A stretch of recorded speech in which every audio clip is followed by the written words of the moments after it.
Hi, I'm Dylan with Olin Plumbing here in beautiful Tampa, Florida, and I'm here to tell you what a backflow preventer is.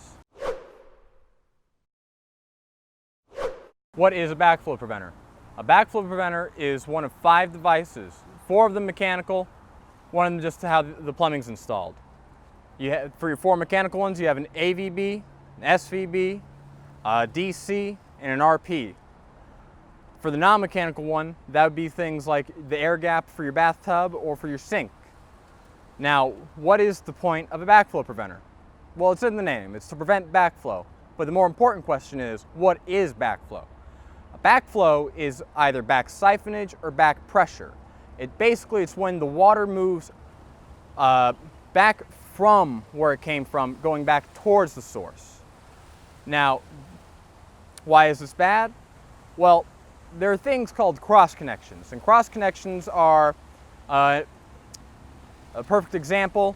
You're trying to fill up a tub that has some sort of concentrate in it, and it's a big tub, so you have some time to kill. So you just toss the hose in there, turn the water on, just walk away, and come back later. Now, unfortunately, what can happen is in that time frame, there can be either a break in the water main, or say there's a fire up the road, so they need to use the hydrant to put it out. That's going to cause a drop in pressure and create a negative pressure. And that's how you get things like back siphonage. Or they could have something inside that is, say it's a water heater. It's heating up the water too much and it's expanding the water. Well, it doesn't have anywhere really else to go other than back towards the municipal water supply.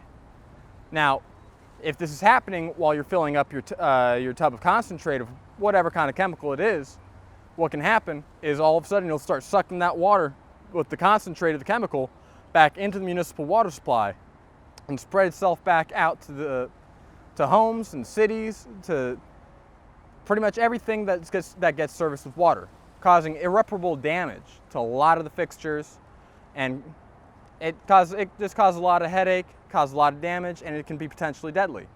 There have been cases throughout the years in America where there was not a proper backflow installed.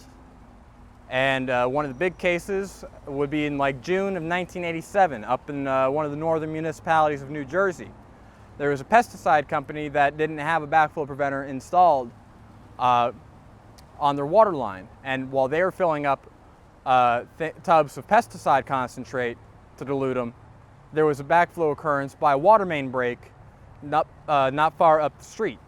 And unfortunately what happened is it brought all those chemicals into the water supply, and then when the water main was fixed, it got spread back out to 63 different homes, resulting in a $21 million lawsuit to repair the damages done.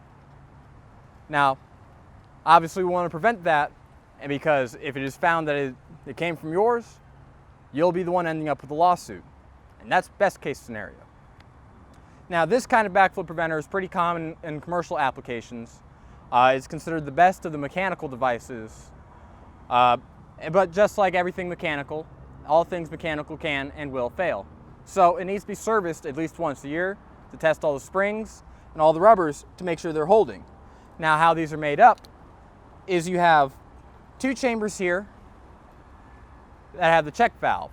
And basically this consists of your poppet, which has your gasket that's going to close on the seat, creating the seal, and the spring.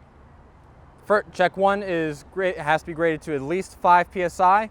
Check 2 needs to be graded to at least 1 psi. So that way, if there's any kind of backflow, it immediately slams shut on the seats, preventing it from going any further towards the municipal water supply. And in RP specifically, they have a relief valve on the bottom side of it. The point of the relief valve is when there is the backflow, this will open up and it will drop any water within the device, making a complete separation between your water and the city water. Now, where are these often located? More often than not, they're going to be located not too far from your meter, because the city really is only protecting their stuff, and you can do with your stuff whatever you wish. It doesn't affect them if you have a backflow preventer. Now, a lot of your older homes don't necessarily have this kind on their domestic water, but all of your commercial buildings are required by law to have one of these. Now, You as a homeowner might be wondering to yourself, well, I've never seen that in my life. I have nothing on my property that looks anything like that. Why am I being bothered by the city or the county about getting my backflow preventer tested? Well, chances are what you have on your property is a PVB or a pressure vacuum breaker. And that's this device here. They're commonly put in on your irrigation system, and what it does is it prevents back siphonage.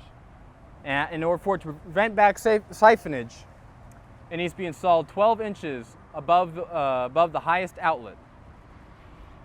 And it's important to have these on irrigation systems because a lot of people like to use your chemical fertilizers and your pesticides and all that on their lawn, and you really don't want that getting back into the municipal water supply. And even more still, you don't want that getting back into your own house because that's going to cause a lot of damage, some irreparable damage, and it'll cost you thousands, if not more. Now you may be wondering, what all goes into testing one of these devices? The test itself is pretty quick, pretty simple. It takes maybe 5 minutes at the maximum. And how you're going to start it is you're going to take the hoses from your differential pressure gauge. You have your high pressure hose and your low pressure hose. You also have a vent hose. Now, every manufacturer will use different colors. It can be red, blue, yellow, blue, red, yellow, red, green, black, any combination of colors. But on our device, we have our high pressure is red, our low pressure is blue, and our vent is yellow. Now, what you want to do is you want to take your high pressure hose and hook it up to your second test cock. This is going to be before your first check valve spring. And you're going to take your low pressure hose and hook it up to the number 3 test cock. Now that is going to be right after your first check spring. Now once we have these hooked up, we turn on the hoses, let the water run through the gauge, open up all our valves, make sure we expel all the air from the gauge, and have the water running free. That way we make sure we have an accurate reading. And also, to have an accurate reading, we do need to turn the water off. Because in order to do the test, we need static no-flow pressure. Now what is static no-flow pressure? Static no-flow pressure is just a fancy way of saying the water's on through the device, but it stops there. Now why we have it that way is so that we don't have the water flowing through, which can cause a foul reading. And we don't really want a foul reading because then we're going to end up rebuilding a device that doesn't need to be rebuilt, and it's just wasting everyone's time and money. Now once you have this hooked up, the water onto your pressure gauge and the water to the building off using the second shutoff valve, we now start closing our valves. We close our vent valve. We're going to close our low bleed valve. I want to close our high pressure valve. Now with our high pressure valve closed, we wait for the pressure gauge to charge and expel out any remaining air inside the device. We close our low pressure valve and wait for the test gauge to stop on a number. Now what we have, there goes water. And what we have here is reading at a nice 7.3. And that's good because the first check valve needs to read at a minimum of 5 psi. Now what we're going to check next is the relief valve on your backflow preventer. How you're going to test that is you're going to open up your low bleed line and read when the water starts coming from the vent. And here we have about 2.6, 2.5 is when it's releasing from the vent, which is a good read because it needs to be no less than a 3-point difference from your first check valve, but it also needs to read higher than 2 points of pressure. Now for us to read the second check valve,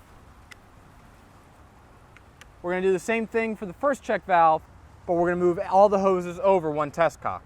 So now our low pressure hose is going to be on our number 4 test cock, and our high pressure hose is going to be moved over to our number 3 test cock.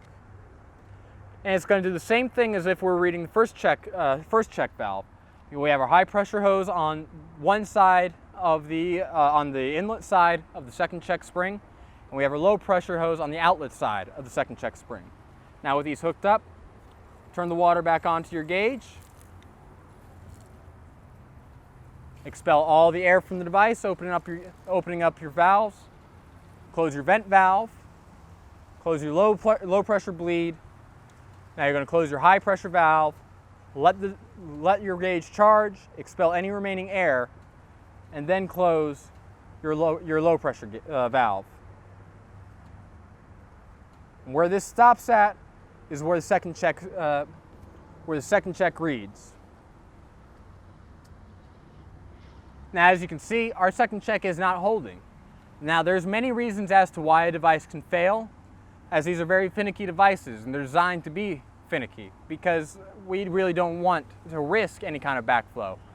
And what can cause these to foul up can be something as simple as a grain of sand, or given that we have galvanized steel lines here, what's likely causing it is probably some rust and corrosion breaking off from inside your water lines and getting into the device, stopping up the device by getting some rust, most likely on the rubber here, that's where it sits on the seat, closing the device. Now, here at Olin Plumbing, we don't feel that there's any reason really to charge more than $25 for a 5-minute test. There's really no reason to charge more than that. And all profits from our backflow testing goes to the All Children's Hospital down in St. Pete.